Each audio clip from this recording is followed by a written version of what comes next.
आप देख रहे हैं आवाज इंडिया टीवी। बिहार का इलेक्शन हो गया, उसका रिजल्ट भी आ गया। हम ग्राउंड में थे, ग्राउंड रिपोर्ट भी आवाज इंडिया टीवी पर आपने देखी होगी। पर क्या रिजल्ट जो आया और ग्राउंड रिपोर्ट इनमें कुछ मेल खाता है? उसी पे ही चर्चा कर रहे हैं। कोरोना महामारी की मार झेल रही जनता, आर्थिक तंगी, बेरोजगारी, कामगारों की परेशानियां और गठबंधन के 15 साल की एंटी इनकम्बेंसी के बीच भारतीय जनता पार्टी बिहार में जीत दर्ज करने में कामयाब रही है। हालांकि राज्य में अपने बल पर सरकार बनाने और सबसे बड़ी पार्टी के तौर पर सामने आने का सपना फिर भी पूरा नहीं हो पाया। 20 साल से सरकार बनाने की कोशिश और गठबंधन सरकार में जूनियर पार्टनर के रहते के बाद इस विधानसभा चुनाव में बीजेपी ने अपना प्रभुत्व तो साबित किया। अब बीजेपी वादे के मुताबिक भले ही नीतीश कुमार को मुख्यमंत्री बना दे, लेकिन दबदबा उसी का होगा, सीनियर पार्टनर वही रहेगी। हिंदी भाषी राज्यों में उत्तर प्रदेश के बाद राजनीतिक तौर पर दूसरा प्रमुख राज्य बिहार हमेशा ही बीजेपी के लिए बड़ी चुनौतियां रहा है। साल 2014 की मोदी लहर के बाद 2015 में हुए बिहार विधानसभा चुनाव में भी बीजेपी राज्य में अपने दम पर सरकार बनाने लायक स्थिति में नहीं थी। 1990 के दशक में राम जन्मभूमि आंदोलन के बावजूद हिंदुत्व के मुद्दे को लेकर वह अपनी जगह नहीं बना पाई थी। हालांकि 2020 विधानसभा चुनाव में उसका प्रदर्शन उम्मीद से बेहतर रहा है। बीजेपी के लिए इस जीत को अहम बताते हुए वरिष्ठ पत्रकार नीरजा चौधरी इन नतीजों को चकित करने वाला भी मानती है। वह कहती है कि ऐसा कम ही होता है कि लोगों में बदहाली हो, पर वो सत्तारूढ़ गठबंधन में एक पार्टी को उसके लिए ज्यादा जिम्मेदार माने। बिहार में जनता ने अपनी परेशानियों के लिए मुख्यमंत्री नीतीश से नाराजगी दिखाई है और प्रधानमंत्री मोदी से उम्मीद दिखाई है। बीजेपी के इन प्रदर्शन को समझने के लिए मौजूदा चुनाव के गणित के अलावा बीजेपी के बिहार में अब तक के सफर पर भी नजर डालना बहुत जरूरी होता है। बिहार में हिंदुत्व चला, जाति चली या कुछ और फैक्टर चला? बिहार में बीजेपी जब वो जनसंघ थी, पहली बार 1962 के विधानसभा चुनाव में 3 सीटें उसने जीती थी। देश की राजनीति में यह कांग्रेस का दौर था। 1970-80 के दशक में बड़ा बदलाव आया, गैर कांग्रेसी दल साथ आए। जयप्रकाश नारायण के आंदोलन से बिहार में 3 बड़े समाजवादी नेता उभरे, 1 लालू यादव, 2 नीतीश कुमार और तीसरे रामविलास पासवान। 1980 में जनसंघ से बनाई गई पार्टी भारतीय जनता पार्टी यानी बीजेपी ने भी राज्य में अपनी पकड़ बेहतर की और 21 सीटें जीती। लेकिन बीजेपी के किसी नेता का बिहार में वैसा कद नहीं था जैसा लालू, पासवान या नीतीश का था। हिंदुत्व की राजनीति, सवर्ण वोट बैंक पर निर्भरता से बीजेपी का काम नहीं बन पा रहा था। दशकों से बिहार की राजनीति पर रिपोर्टिंग करते रहे वरिष्ठ पत्रकार मणिकांत ठाकुर के मुताबिक राज्य की राजनीति हमेशा उत्तर प्रदेश से अलग रही है। ये लोग लाख कोशिश कर ले, उत्तर प्रदेश में चाहे माहौल बन जाए, पर बिहार में धर्म मुखर होकर सामने नहीं आता। जातीय समीकरण ही काम करता है। इस बार भी प्रधानमंत्री मोदी और योगी आदित्यनाथ ने अपनी रैलियों में राम मंदिर का जिक्र किया। मुस्लिम बहुल इलाकों में लोगों को बांटने की कोशिश की गई, पर इसका असर सीमित ही रहा। बिहार में लंबे समय से कांग्रेस के सत्ता में रहने के बाद 1990 में लालू यादव की अध्यक्षता में राष्ट्रीय जनता दल आरजेडी जीती और लगातार 15 साल तक सरकार बनाई। उस दौर में राम मंदिर की मांग के जरिए देश में लोकप्रिय हुई बीजेपी इस मुद्दे पर बिहार में पैठ नहीं बना पाई, बल्कि बीजेपी नेता लाल कृष्ण आडवाणी की रथ यात्रा बिहार में लालू प्रसाद यादव ने ही रोकी थी। बिहार में गठबंधन की राजनीति कैसी होती है, इस पर भी जरा नजर डाल लेते हैं। साल 2000 में आखिरकार बीजेपी को ये बात समझ में आ गई कि गठबंधन के बिना सत्ता पर काबिज होना मुमकिन नहीं और राज्य में अकेले चुनाव लड़ने की बजाय उसने समता पार्टी के साथ हाथ मिलाया। बीजेपी ने 168 सीटों पर चुनाव लड़ा और 67 सीटें जीती। इस नतीजे के कुछ ही महीने बाद बिहार का 2 राज्यों में विभाजन हो गया। इससे बीजेपी के 32 विधायक झारखंड के हो गए और बिहार में रह गए 35। साल 2003 में जनता दल और समता पार्टी का विलय हुआ और जनता दल यूनाइटेड यानी जेडीयू बनी। आखिरकार साल 2005 में आरजेडी के जंगल राज के सामने सुशासन का वादा करने वाले जेडीयू बीजेपी के एनडीए गठबंधन ने राज्य में सरकार बना ली। बीजेपी ने 102 सीटों पर चुनाव लड़ा, 55 सीटें जीती और कुल वोट का करीब 16% अपने नाम किया। 88 सीटों के साथ जेडीयू ही गठबंधन का बड़ा पार्टनर था और नीतीश कुमार बने मुख्यमंत्री। साल 2010 में गठबंधन और मजबूत हुआ। बीजेपी ने 91 और जेडीयू ने 115 सीटें जीती। लेकिन जब बीजेपी ने नरेंद्र मोदी को प्रधानमंत्री पद का उम्मीदवार घोषित किया तो नीतीश कुमार ने बीजेपी से नाता तोड़ लिया। साल 2015 का विधानसभा चुनाव बीजेपी ने अकेले दम पर लड़ा। आरजेडी, जेडीयू, कांग्रेस समेत अन्य पार्टियों ने बीजेपी को चुनौती देने के लिए धर्मनिरपेक्ष मूल्यों के नाम पर महागठबंधन बनाया और सरकार बनाने में कामयाब भी रहे। नीतीश कुमार मुख्यमंत्री बने और लालू यादव के बेटे तेजस्वी यादव को उप मुख्यमंत्री का पद मिला। 2014 के लोकसभा चुनाव और उत्तर प्रदेश विधानसभा चुनाव में बड़ी जीत से उत्साहित बीजेपी ने बिहार की 157 सीटों पर अकेले चुनाव लड़ा था।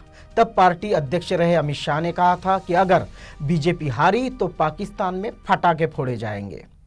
प्रधानमंत्री मोदी ने बिहार के लिए एक बड़े आर्थिक पैकेज का भी ऐलान किया था, लेकिन बीजेपी की सीटें 91 से गिरकर 53 पर आ गई।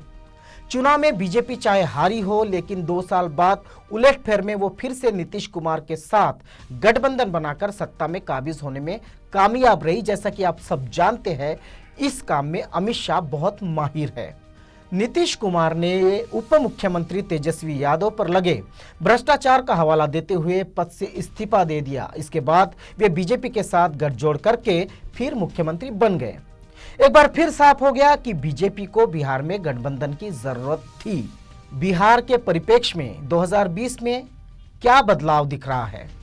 2015 के चुनाव में नीतीश और लालू के गठबंधन को सभी पिछड़ी जातियों और मुस्लिम वोट बैंक को साथ लाने वाला माना गया था।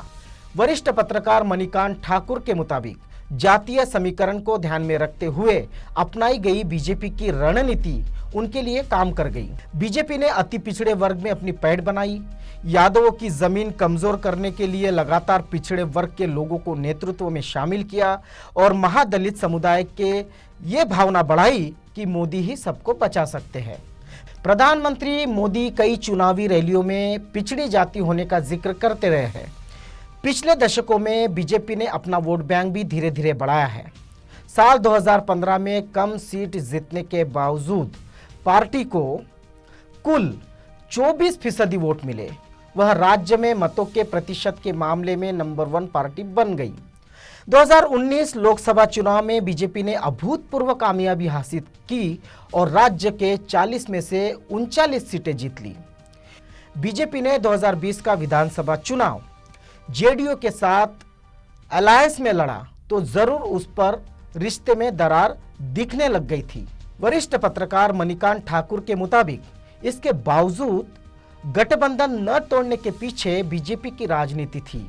लोक जनशक्ति पार्टी के चिराग पासवान को नीतीश कुमार के खिलाफ मुहिम चलाने देना, भ्रष्टाचार के आरोप लगा देना, ये सब बीजेपी ने जानबूझकर होने दिया। उन्हें अपने कार्यकर्ताओं से जो फीडबैक मिला उसमें नीतीश से अलग होने की बात थी, पर पार्टी ने उन्हें बड़े भाई का दर्जा देते हुए गठबंधन बनाए रखा और उनकी छवि पर प्रहार होने दिया। इस बिहार चुनाव में तेजस्वी यादव ने फिर से महागठबंधन बनाकर उसमें जान फूकी, इसलिए उन्हें जंगल राज के युवराज भी कहा गया। इस चुनाव में बीजेपी के सामने गठबंधन को संभालने के अलावा दूसरी चुनौती विपक्ष था, जिसमें नई जान फूकी आरजेडी नेता तेजस्वी यादव ने। उन्होंने धर्म और जाति की जगह लोगों के मुद्दों को अपने प्रचार का आधार बनाया। 10 लाख नौकरियों का उनका वायदा इतना लोकप्रिय हुआ कि बीजेपी को भी उसे अपना एजेंडा बनाना पड़ा। पर साथ ही उसने लालू प्रसाद यादव के समय के जंगल राज का जिक्र बनाए रखा। एंटी इनकम्बेंसी से लोगों का ध्यान हटाने के लिए प्रधानमंत्री मोदी ने अपनी रैली में जंगल राज के युवराज का जुमला फिर इस्तेमाल किया, जिसे मीडिया ने भी बहुत जगह दे दी। नीरजा चौधरी के मुताबिक इस चुनाव में कुछ हद तक मोदी को नीतीश के विकल्प के तौर पर देखा गया, लेकिन तेजस्वी ने साफ कर दिया कि लोगों के गुस्से को कम आंकना गलत होगा। लोगों के बैंक खाते में पैसे ट्रांसफर होना, 6 महीने का राशन मिलना, ऐसी योजनाओं का श्रेय प्रधानमंत्री को जरूर मिला, लेकिन महज 30 साल के तेजस्वी ने लोगों की परेशानी को बेहतर समझा और साफ कर दिया कि केवल हिंदुत्व या जातीय समीकरण जीत नहीं दिला सकते। बीजेपी के लिए ये जीत बहुत अहम है, क्योंकि इसमें 3 बार मुख्यमंत्री रहे नीतीश कुमार की हार भी है। वो अब गठबंधन में छोटे नेता हो गए हैं। चुनाव के पहले बीजेपी ने साफ किया था कि नतीजे चाहे जो भी हो, मुख्यमंत्री का पद नीतीश कुमार का ही होगा, लेकिन बीजेपी की ऐसी जीत के बाद वो इरादा बदलकर बीजेपी का मुख्यमंत्री तो नहीं बनाया जाएगा। मणिकांत ठाकुर के मुताबिक बीजेपी को अब अपना मुख्यमंत्री बनाने से पहले बहुत सोचना पड़ेगा। अगर बीजेपी ने नीतीश कुमार को मुख्यमंत्री नहीं बनाया तो विश्वासघात कहा जाएगा। बाकी बाद में हो सकता है कि नीतीश को केंद्रीय मंत्री पद देकर कुछ कर दिया जाए, पर वो बात बाद वाली है, और बाद किसने देखी है। क्या होगा बिहार में एनडीए सरकार का? क्या बिहार में एनडीए सरकार चल पाएगी? अब ये कहना थोड़ा मुश्किल है। 2014 के लोकसभा चुनाव के नतीजों में जब जेडीयू का प्रदर्शन बेहद खराब आ रहा था, तो नीतीश कुमार ने मुख्यमंत्री की कुर्सी छोड़ दी थी। अपनी जगह उन्होंने दलित नेता जीतन राम मांझी को बैठाया था, लेकिन 8 महीने बाद फिर से कुर्सी संभाल ली थी। कुर्सी छोड़ने के कारण नैतिक आधार पर पार्टी के खराब प्रदर्शन की जिम्मेदारी लेना बताया गया था। अब ऐसे ही हालात फिर से बनते दिखाई दे रहे हैं। इस बार भी बिहार में जेडीयू का प्रदर्शन बेहद खराब रहा है और यह चर्चा शुरू हो गई है कि नीतीश मुख्यमंत्री नहीं बनना चाहते। हालांकि जीत से पहले और जीत के बाद भी खुद प्रधानमंत्री मोदी ने नीतीश को ही बिहार में एनडीए का चेहरा बताया है, लेकिन नीतीश की इस कुर्सी पर फिर से न बैठने की इच्छा व्यक्त करने का क्या सियासी मतलब होता है, वो हमें देखना पड़ेगा। चुनाव से पहले यह सवाल लगातार उठता रहा है कि अगर जेडीयू की सीटें कम हुई तो तब भी क्या नीतीश कुमार ही मुख्यमंत्री होंगे। बीजेपी नेताओं ने इसके जवाब में नड्डा और अमित शाह की बयान दोहराया। इस बयान में जेडीयू की सीटें कम आने की हालत में भी नीतीश को ही मुख्यमंत्री बनाने की बात कही गई थी। चुनाव नतीजों में जेडीयू बीजेपी से 31 सीटें पीछे रह गई है।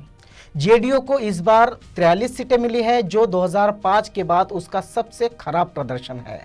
इससे ज्यादा चिंतित करने वाली बात नीतीश कुमार के लिए यह है कि जेडीयू राज्य में तीसरे नंबर की पार्टी बन गई है और बीजेपी और आरजेडी से कोसों दूर है।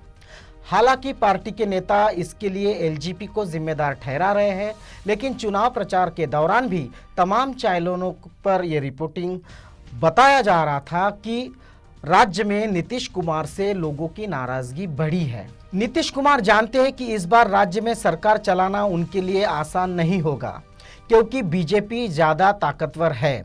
इसलिए मलाईदार महकुमों पर वह अपना हक जरूर जताएगी। इससे भी बड़ा कारण दोनों दलों के विचारधारा में अंतर है। लोकसभा चुनाव जीतने के बाद से ही बीजेपी उग्र हिंदुत्व के एजेंडे पर तेजी से कदम बढ़ा रही है। राम मंदिर निर्माण की नींव रखने खुद पीएम मोदी का जाना इस बात को साफ करता है कि बीजेपी हिंदू मतों की अकेली झंडा बरदार बनना चाहती है। लेकिन नीतीश के साथ उनका टकराव बना रहेगा, क्योंकि धारा 370, 3 तलाक, CAA, NRC को लेकर जेडीयू का रुख बीजेपी से अलग रहा है। नीतीश जेडीयू में अकेले ऐसे नेता है जिन्हें लोग बिहार के बाहर भी जानते हैं। उन्होंने कई बार सेकंड लाइन लीडरशिप तैयार नहीं की, जबकि बीजेपी विशाल पार्टी है। राजनीतिक जानकारों का कहना है कि अगले 5 साल में बीजेपी अपना इतना विस्तार कर लेगी कि वह अकेले दम पर ही सरकार बनाने की स्थिति में पहुंच जाएगी। लेकिन इस 5 सालों में वह नीतीश को जबरदस्त दबाव में रखेगी ही रखेगी। बिहार में महागठबंधन की क्या स्थिति है? नीतीश के लिए बीजेपी के हिंदुत्व के एजेंडे के साथ चलना इस बात बहुत मुश्किल होगा। कारण है जेडीयू की घट्टी और बीजेपी की बढ़ती ताकत। लेकिन मुसीबत यह है कि उनके सारे रास्ते बंद हो चुके हैं।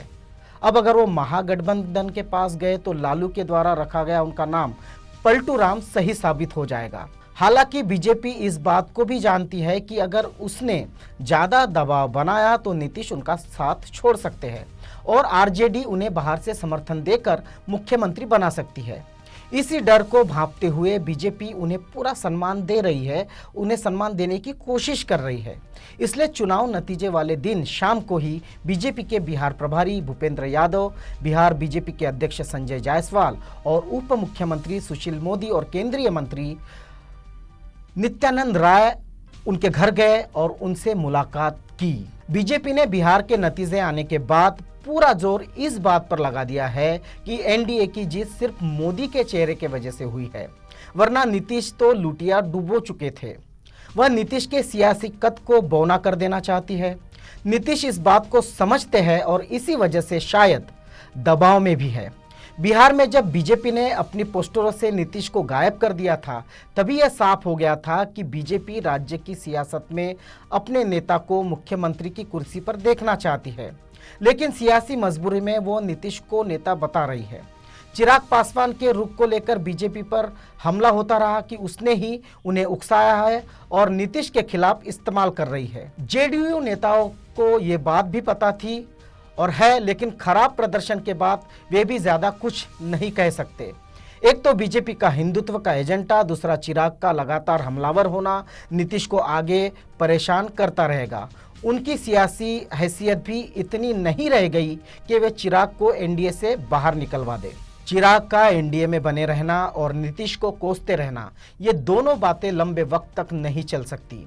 ऐसे में इन सारी बातों को ध्यान में रखते हुए शायद वह मुख्यमंत्री बनने के इच्छुक न होकर या फिर बीजेपी का दबाव इतना ज़्यादा हो जाए कि कुछ समय बाद उन्हें कुर्सी छोड़नी पड़े, क्योंकि दोनों दलों के बीच विचारधारा का बड़ा अंतर है।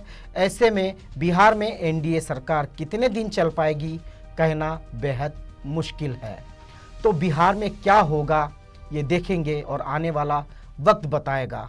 लेकिन जिस तरह से तेजस्वी आज भी दावा कर रहे हैं कि वो हारे नहीं है, बल्कि उनके साथ षड्यंत्र हुआ है, चुनाव आयोग पर वो तंज कस रहे हैं और देश की जनता ईवीएम पर ये आरोप लगा रही है कि ईवीएम में गड़बड़ी करा के, जैसे बाकी राज्यों में हुआ और 2019 के चुनाव में हुआ, ये गड़बड़ी हुई है। इसी के चलते बिहार में बीजेपी इतनी बड़ी पार्टी होकर उभरी है। आप देख रहे हैं आवाज इंडिया टीवी।